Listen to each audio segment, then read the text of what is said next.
I hate Republicans so much, man. Like, it is insufferable how pathetic, weak-spined that group of conservatives are. As somebody who's been conservative for as long as he's had a political mind, somebody who grew up watching political comedies. Hell, we're even using CBC as a source on this one to tell the story of an expelled United States representative. I know it's just all goofy and stuff like that, but I grew up watching the CBC, some of my earliest memories, and given the fact that we're moving closer towards the end of the year, for all the Canadians that are watching this right now, I think like the 17% of you that watch the channel regularly, you'll remember a Royal Canadian Air Force ringing in the new year. They always had that special that was down there, and that was super avowedly political. And the more that I think about it and rewatch old clips, it's like, wow, it was still reasonably left-leaning. But they would still take shots on the left side of things, but not so much anymore, okay? Like, the CBC has become full-fledged propaganda that makes NPR blush. But I digress. My disdain for conservative politics and tradcuck commentators has been well documented on this channel. And this specific example right here, expelling George Santos for what exactly? Like, I haven't been following this story terribly closely. Politics at this time of the year is normally fairly banal and not worth really anybody's time. But when you have the sixth member in Congress's entire history, to be expelled, you gotta stand up and take note. I just want to know exactly, like, did he, I don't know, in an attempt to try to delay an official federal procedure, like pull a fire alarm or something like that? Did he do that? Was he also moving millions and millions of dollars of money in the stock market in order to turn a profit for his family? No. Nobody would be that devious. Of course not. Did anybody, like, lie about what happened, about a fantastical event that you already had a hyperbolic telling of, and then saying that you were being hunted down, you had to hide in the bathroom? Was there anything like that at play? No, I actually don't even know. Does anybody know for sure? But apparently, all but one Democrat believed that there was enough reason to expel George Santos from the chamber. But over 100 cowardly fucking loser Republicans decided, and that was, enough is enough. We must return to being the party of losing with dignity. George Santos has been embroiled in criminal and ethical investigations over his conduct. I've done a video on some of the ethical investigations, and this dude's hilarious. But again, he's a politician who fucking lies. What is it, a day that ends in Y? Did the sun rise in the east and set in the west? What fucking groundbreaking information did you find on this guy? Has been expelled from the United States House of Representatives after his peers voted to kick him out Friday, becoming only the sixth member forced from the chamber in its history. Yeah, he's not just been forced from the chamber, by the way. They had the locks changed on his fucking place, which is ridiculous. Like, his office was immediately vacated. Take your shit and get the fuck out, okay? They didn't even do that to Nancy Pelosi. That took Mike Johnson to kick that bitch out of the fucking speaker's office, okay? Stupid ass Kevin McCarthy was like, no, I don't want to be mean. We don't want to be mean or, enforce the rules, because then the Democrats might say that we're actually racist. But little do they know that the Democrats are actually the real racists. Bunch of fucking fruits. And a final vote to immediately remove Santos was 311 to 114, which is, ridiculous. Just in case you didn't know, George Santos is a Republican. The Republicans controlled the House. Mike Johnson, this new, oh my God, this guy is so based and so red-pilled. He's the perfect House Speaker. He could have looked at that vote and went, nah, I'm not going to fucking do it. He could have also had the whip just say, okay, nobody's voting for this shit. Okay, he might have some problems, but, he's one of ours. Okay, we're going to rally around that guy. You've never seen anything like this from the modern day Democrat Party. But the Republicans, oh no, guys. See, we have standards. We have morals. Again, this is just trying to appeal to a party that's never going to fucking agree with you. Like, the Democrats don't give a fuck about Republicans, but the Republicans care more about their perception from people that would rather see you dead than help you out. Like, I don't get it, man. I really don't fucking get it. Yeah, and this is even dumber than this, okay? So you needed a supermajority in order to get Santos bounced from the House. The bill to push Santos out needed 2/3 of the House, 290 votes, and they managed to get 21 over that. Unfucking believable. The only time that the House ever gets together on something is to send your taxpayer money overseas please, and then also to bounce an outsider. Santos, 35, walked out of the chamber and into a vehicle outside without answering questions after the vote. He had fought defiantly against the removal, speaking out against his colleagues in the House on Thursday. I will not stand by quietly. The people of the 3rd District of New York sent me here. If they want me out, they're going to have to go silence those people and take the hard vote. We are 4 paragraphs into this, and we still have no idea why the fuck he got bounced. The ousting ends a surreal term for Santos. He captured national and international attention with a complicated web of lies, deceptions, and alleged crimes that saw him fall from his party's good graces after less than a year in office. Yeah, alleged crimes. Which ones are that? Just ones that are whispered in hushed tones? Or the ones like treason where you're fucking a Chinese spy? Hi, Eric Swalwell. Some of those lies included making up many of the details in his biography. Okay, so he's a bit of a fucking scumbag and an embellisher, but is that illegal? Including his college education and purported work experience on Wall Street. Okay, cool. There were a lot of people that made a career off of saying that their father, one of their parents, died in 9/11, only for them to come forward and go, oopsie daisy, made it all up. Or just go ahead and point to any chick that's out there right now going, he raped me, and then secure in the fucking bag, only to go, oopsie daisy, didn't quite fucking happen like that. As well as claiming his grandparents escaped the, oh yeah. Oh, see, okay, that's what pissed everybody off. Oh, okay, he made light of that one thing that you're not allowed to question, literally ever, guys. Ding, ding, ding, ding, ding, ding, ding. And that his mother was in the World Trade. Oh, okay, cool. He actually did make that one up. This fucking guy. The removal took effect as soon as Speaker Mike Johnson, who had the power to look at that and go, fuck off, hit the gavel after the vote. Santos no longer holds the title of representative or congressman, and the House clerk seized his congressional office in the Capitol. Like that. Which is another red flag going, wow, they're really taking this one seriously, huh? When you've got other examples, and numerous examples, not even historical ones, recent ones, with people currently serving in the House. But you don't care about that.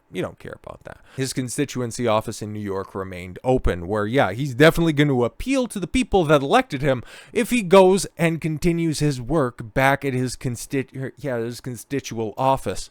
I hope he wins re-election, even though he said he's not going to seek it, but I just really hope, in the face of this, spitefully, that he runs. Santos is currently facing a litany of criminal charges relating to allegations of fraud and campaign finance crimes. Oh, like AOC? Very interesting. Very fucking interesting. All of that shit surfaced, when was that, 2021? I remember doing a video on that. In a 23-count indictment, federal prosecutors accused the ex-politician of charging donors' credit cards tens of thousands of dollars without permission and using campaign funds to cover his personal expenses when he was running for his freshman term. Okay, big if true, but he hasn't had his day in court, but the sentence has already been passed. It's almost like the purpose of the accusations was to get him bounced from Congress. Meaning one fewer Republican in the House, meaning that never ever had to, materialize any evidence. The accusation in 2023 passes as a verdict. Santos, who pleaded not guilty to the charges against him, is set to go to trial for those charges next September. Next fucking September.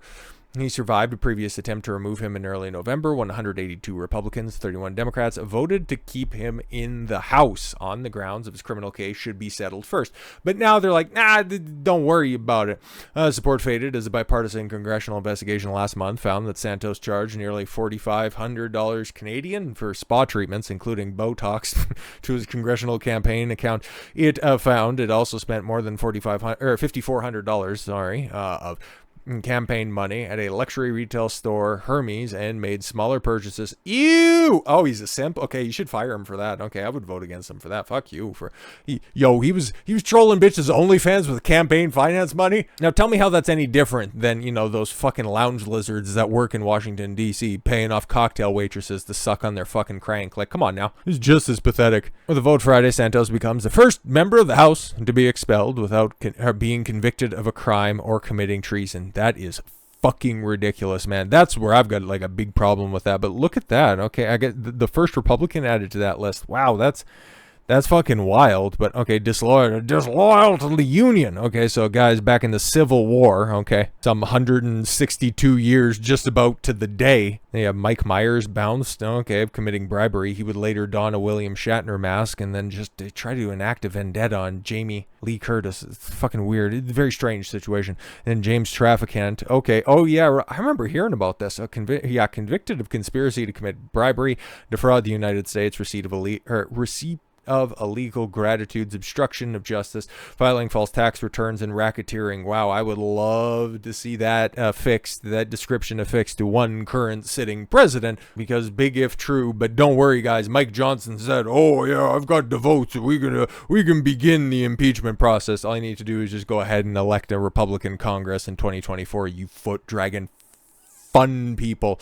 There's another word that would slide in ever so nicely, but I'll be very interested to see how many of these charges just magically evaporate. As long as he says, yeah, I'm not going to be seeking re-election, okay, that's fine. I'll just, I'll represent my constituents and I'll just fade into the background. Don't worry about that. And then magically all of these felony charges will just start disappearing. Don't worry about that. That'll all be fine. But what's wild is George Santos' movie is already in the works at HBO Films from somebody who also used to do political dramas. Wow.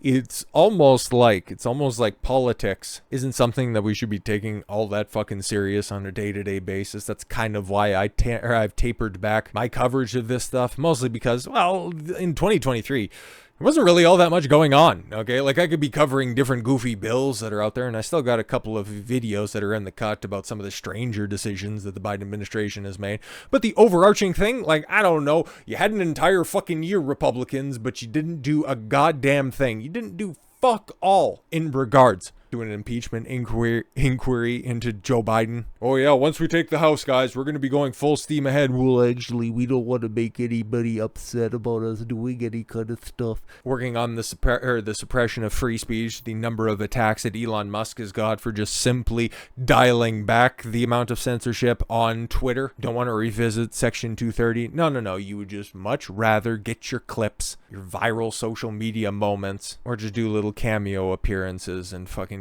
big con shit dick movies. Unbelievable. The meteoric political rise of George Santos and the web of fabulistic tales, okay, it was built on, is getting a movie treatment. HBO Films has optioned the rights of Mark Chiusano's really new book, The Fabulist, the lying, hustling, grifting, stealing, and very American legend of George Santos. So, yeah, something else, okay. Yes, we got allegations, so we got a trial date set. Oh, yeah, and then there's also this book, and we know the political books never lie. So that's what they're using to bounce this guy. Unfucking believable. Which was published on November 28th, 2023. Yeah, and then just after that. And I've got to show you guys something here real quick. So I've pulled up the website of Mark Chiusano, the author of this book. I was just trying to figure out, because the name sounded familiar in some form or fashion, but I look at who this guy is, and it's like, well, he's a professional smear merchant, okay? So he's worked for outlets such as The Atlantic, NPR, Time, Paris Review. He teaches at City Tech, and he's the co-editor of a fictional Substack. Where did this fucking goof get any of his information from? And who the fuck is he? Okay, and why can't he format a website? Like, it's fucking creepy. But now we're taking this story that he helped craft, and they're running it to HBO? What the fuck? The film, now in development, is described as a forensic and darkly comic look at the crazy, unprecedented congressional race on Long Island that led to Santos being elected to Congress. It comes from Frank Rich, the executive producer behind HBO's Emmy-winning Washington, D.C. satire Veep, as well as the network's Emmy-winning drama Succession. Written by Mike Makowski, sure, okay, writer-producer of another HBO Emmy winner, Bad Education. Yeah, I've heard of some of these things. The only one that I've heard have critical acclaim was Succession. Never heard of Bad Education, but okay.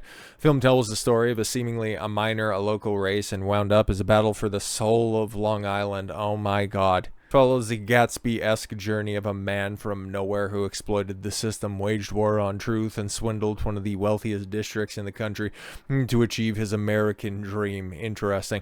Rich Makowski, executive producer, with Chiusano serving in a consulting producing role. How fucking unbelievable! You cost a man his career. Maybe it's true.